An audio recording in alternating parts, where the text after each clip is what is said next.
What if everything you believe about money is only half the story? Most people think life is simple.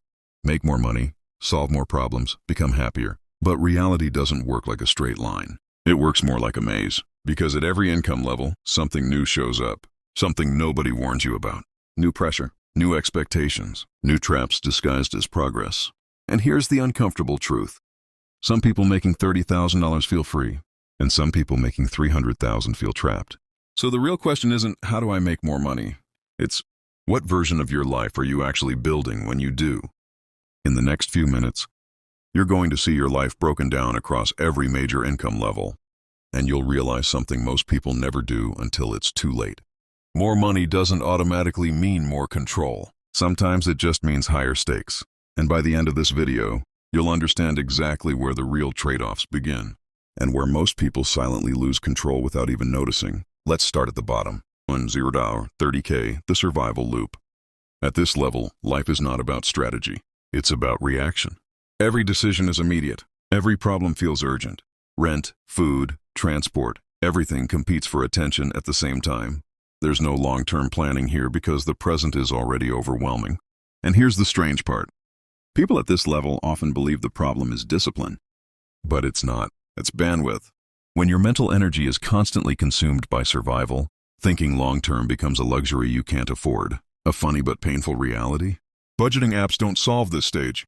They just become another notification you ignore while figuring out how to stretch the last bit of money until payday. The real behavior at this level is improvisation. You don't plan life. You patch it together. And yet, this stage quietly builds something important. Resilience. Because even though it feels unstable, you're learning how to function under pressure. But there's a trap here. If you stay too long in survival mode, you start to normalize chaos, and that becomes the first invisible ceiling in your financial life. But what happens when survival finally stops being the problem? That's where things get interesting. 30K, 60K, the stability illusion. This is where life starts to feel better. Bills are paid. Food is consistent. The pressure drops slightly, and for the first time you might think, I'm finally getting ahead. But this is where a subtle illusion begins, because stability feels like progress, even when it isn't. At this stage, your lifestyle quietly expands to match your income. A slightly better apartment, a slightly nicer phone, a few more subscriptions you forgot about. Nothing dramatic, just enough to erase the gains. Here's the pattern most people don't notice. Income increases, but freedom doesn't. And here's a question that breaks that illusion. If you stopped working for 3 months, how long would your stability actually hold? For most people here, the answer is uncomfortable. This stage is where people feel normal. But normal is dangerous because it hides stagnation behind comfort. But there's something deeper happening. You are now trainable by lifestyle, which means your financial behavior is no longer based on survival. It's based on identity, and identity is much harder to change. So the question becomes, do you control your lifestyle, or does your lifestyle quietly control you? And the answer becomes clearer as income rises. 60K, 100K, the comfort trap. This is where life feels like it finally works. You can go out without checking your account constantly. Emergencies don't instantly break you. Life feels stable enough to stop worrying, and that's exactly the trap. Because comfort is the most convincing illusion of progress. At this stage, people start optimizing for enjoyment instead of expansion. A better car, a better apartment, a slightly more expensive lifestyle that feels earned. And here's the pattern interrupt. If comfort is the reward, why does financial stress still exist? Because expenses scale quietly, not explosively, silently. And the real danger is psychological. You stop questioning your direction. You start assuming this is good enough. But wealth doesn't grow from comfort.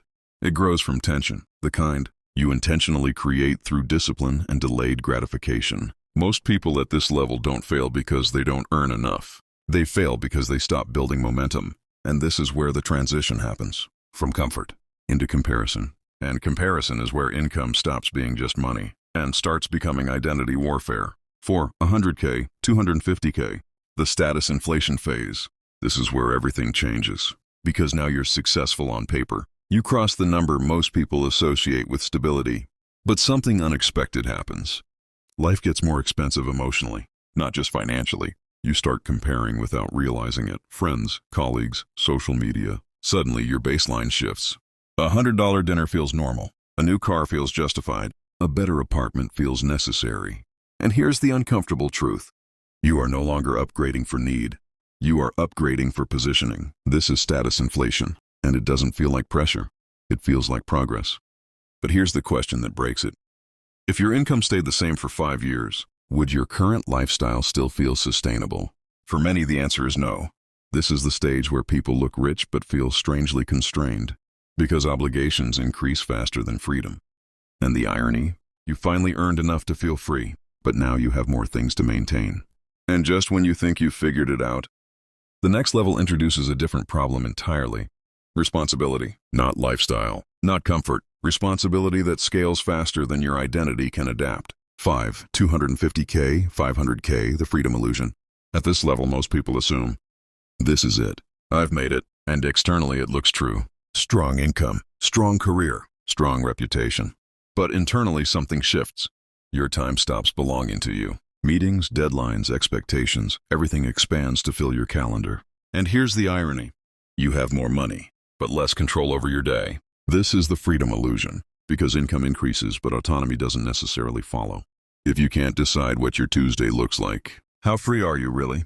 At this stage, people often become dependent on their income level, rather than their financial foundation. They build a lifestyle that requires constant performance. And performance creates pressure. Pressure creates fatigue. And fatigue creates dependence. So even though the number looks impressive, the system becomes fragile. And this is where many people make a critical mistake. They confuse high income with financial security. But security doesn't come from income. It comes from optionality. And optionality is still missing here, which leads directly into the next level, where complexity replaces income as the main challenge. 6. 500K, 1M, the complexity ceiling. Now things get structurally different. At this level, money is no longer the main problem. Managing money is taxes, investments, business decisions, risk exposure, career stakes. Everything becomes layered. And here's the shift most people don't expect. Your financial life stops being simple math and becomes a system. And systems can break. This is where decisions carry consequences that last years instead of months. A wrong investment, a bad partnership, a career pivot that doesn't work. Everything scales. And here's the psychological impact. You start thinking in probabilities instead of certainty. But the human brain isn't designed for that level of uncertainty. So stress increases even when income is high. And here's the twist. Many people at this level feel more pressure than they did at 100K. Because now the stakes are higher. And the margin for error is smaller. This is the point where money stops being about earning and starts being about management. And if you don't adapt mentally, income becomes weight instead of freedom, which leads into the next stage, where money stops being the main character entirely. 7. 1 nanometers, 5 nanometers, the leverage phase. This is where the rules change completely.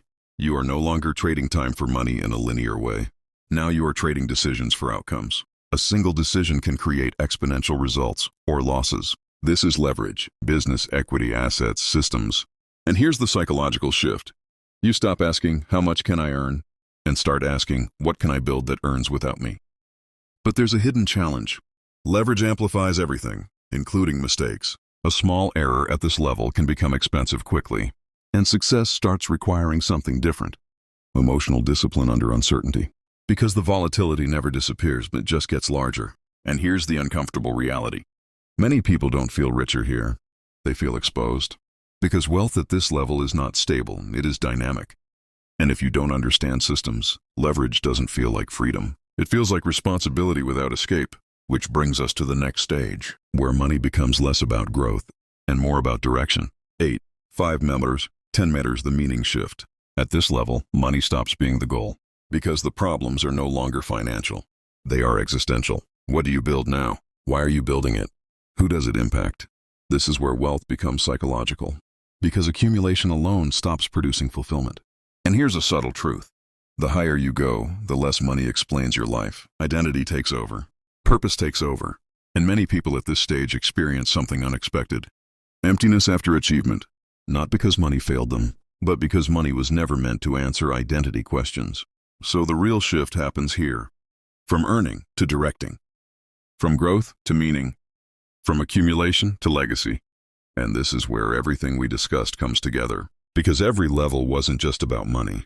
It was about what money reveals about you, which leads to the final realization. The real truth about income. Here's the truth most people never learn. More money doesn't solve your life. It reveals it. It amplifies your habits. It exposes your discipline. It tests your decisions. At low income, the problem is survival. At mid-income, the problem is identity. At high income, the problem is meaning. So the goal was never just to move up. The goal was to evolve with each level. Because if you don't change internally, every new level will eventually feel like the previous one, just more expensive. And that's the silent cycle most people never escape. Now here's the question you should be thinking about. Which level are you actually operating at? Not just financially, but mentally? Because that answer determines everything that comes next. And in the next video, you'll see something even more revealing. How your life changes at every level of net worth from 0 to 10 million. Tap the end screen now and continue the journey.